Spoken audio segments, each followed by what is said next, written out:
And this is the high-level schematic view of OMOP CDM. The small white squares indicate data tables, and shaded bigger boxes indicate different data domains, such as clinical data, economics, the cost-related data domains, and the healthcare system-related domain. And they have a full range of vocabulary related domains. So let's see only the clinical data domains a little bit more. So this is the fully specified schema, and there's a person table, which is supposed to hold the patient-related details. As you can see, they specify the individual data field and its definition, data types, and so on and so forth. So, but here, first, we need to be aware that we are trying to compare two different breeds. The DATS is the metadata, and OMOP is the common data model, and two models have different purposes. The DATS is pretty much data set-centric, tries to describe the data produced from certain studies, and it focuses on the lots of logistical information around the data set. So who funded the study, who created the data set, and how the data set was generated, and so on and so forth, and how to access the data set, right? But then OMOP CDM is more patient-centric because it's trying to represent the data produced by the clinical encounter. So OMOP CDM's goal is to represent the clinical details about the patient. So our goal was not to establish the perfect match between the two, but we wanted to understand whether the DATS can cover the important information that OMOP CDM represents for the indexing purpose.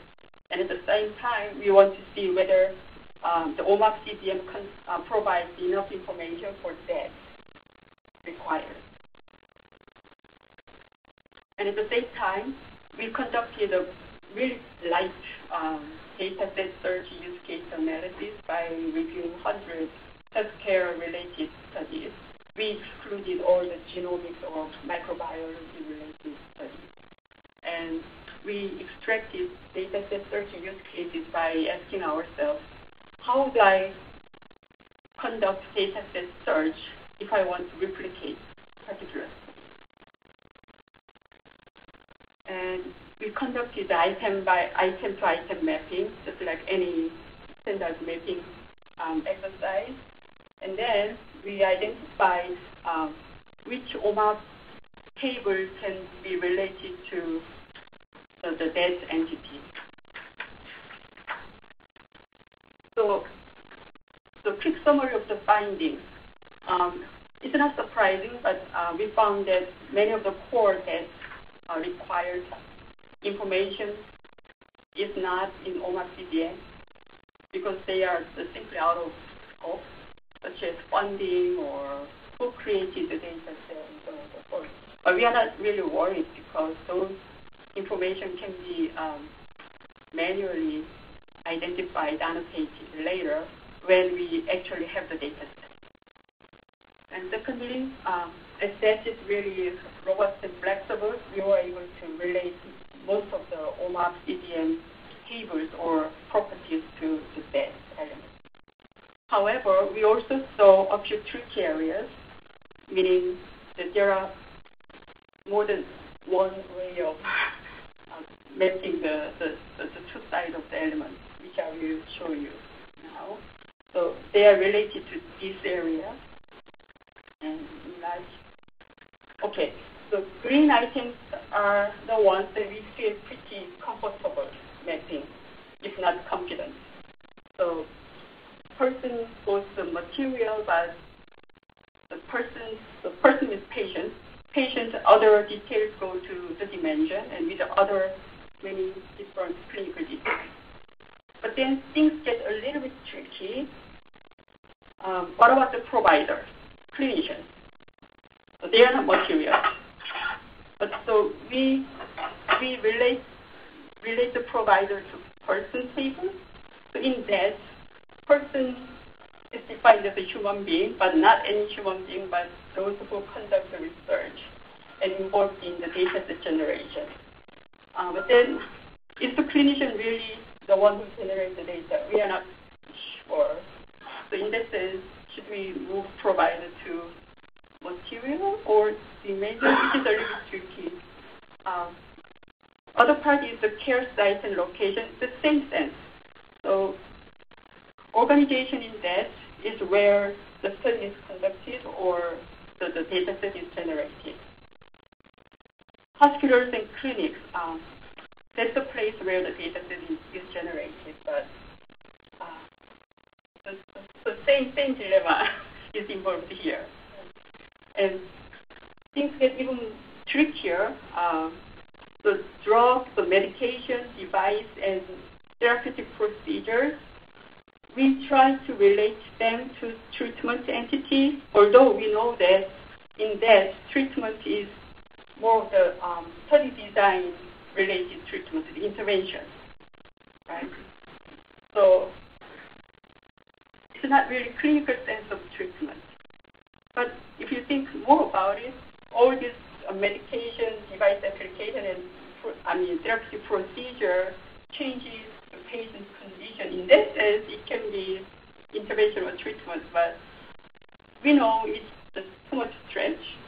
So maybe putting them under the dimension would be safer, which means just put everything, dump everything to dimension. But this will also affect the data set search capability or granularity.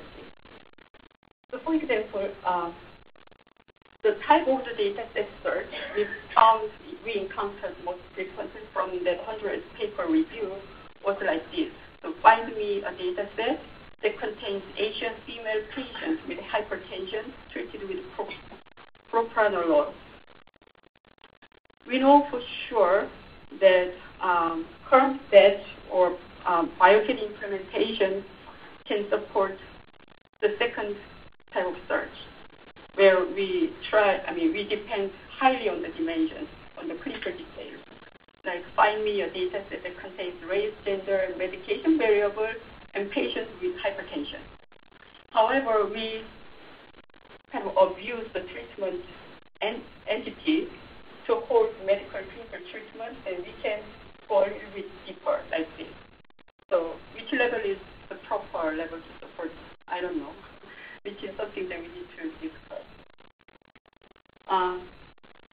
So we feel, as a discussion, we feel that we need to really come to agreement in terms of what types of data to index from the clinical side.